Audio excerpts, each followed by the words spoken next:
Hey there, Washingtonians, adventurers, and storytellers. Welcome to What's Your Washington, the podcast that's all about discovering hidden gems, local lore, and the unique perspectives that make Washington State such an incredible place to call home. In every episode, I'll connect with people from all walks of life, strangers, locals, and travelers, to ask 3 thought-provoking questions. Their answers will lead us to unexpected places, secret hiking trails, unforgettable encounters, and the quirky traditions that define life in Washington. So, what's your Washington? Hit that subscribe button on your favorite podcast player and join me as we uncover the heart and soul of our state, one story at a time. What's Your Washington? The podcast that brings Washingtonian stories to life. All right, well, welcome back to What's Your Washington. I'm virtually sitting down today with Andrea Thorpe for Olympia. So this is Andrea Thorpe's Olympia. So you ready, Andrea? I think I'm ready.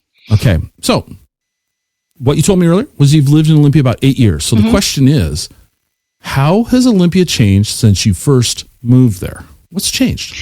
Well, you initially mentioned that this would be since I first experienced Olympia, which is a different question. Yeah.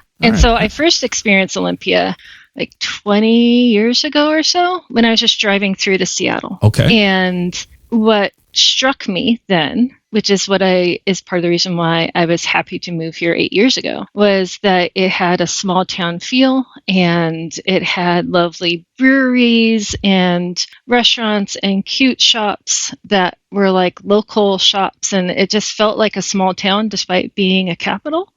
And I would say what has changed since I first experienced it is that while it's managed to maintain all of those great characteristics that helped me first fall in love with it, it has continued to look at how can it revitalize and change as, everything else, the world around it is changing. And it seems like it's been trying to do that while also maintaining that small kind of town characteristic, not big city characteristics. So revitalizing some of the buildings downtown and putting up new housing and apartments and bringing in some more restaurants while also keeping that kind of locals feel to it. All right. Let's shift gears. And I'm going to paint a picture for you. So I want you to think about somebody that's coming in to visit you from out of town. This is going to be their first time in Olympia. Mm-hmm. So if you had just one day to show them Olympia, what would that itinerary look like?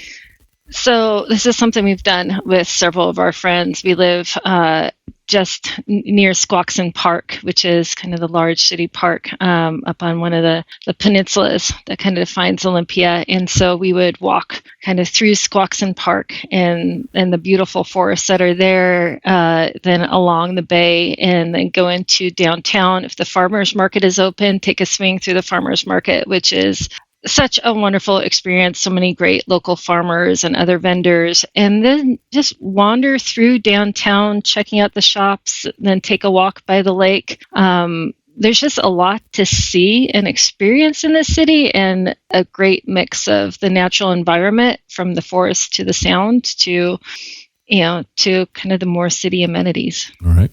This last question will kind of tie it all together. So if Olympia had a mascot based on its personality, what do you think that mascot would be? The first thing that came to mind was probably either it's really kind of the Olympia oyster, because I know it's a funny, you have to appreciate oysters, but because you look at an oyster and it just has this kind of ugly looking shell, right? And I think a lot of people when they first see Olympia, there's kind of perspective that it's just kind of this, it's the state capital, it's a city, what is there special? But there's something also really sweet and special and unique about Olympia, which is also very true of the Olympia oyster, which is the only native oyster that we have in Washington State. And so I think it's a good analogy for the city. Maybe a bit weird, but I like that. I would not want to be the person in the mascot suit running around, but hey, I think I actually fair enough. I see your point, and I agree with you. So, Andrea, thanks so much for being on What's Your Washington. Thanks for having me, Scott. That's a wrap for this episode of What's Your Washington. If you enjoyed the episode, be sure to subscribe so you never miss one.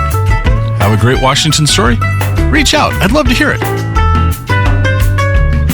And until next time, keep exploring.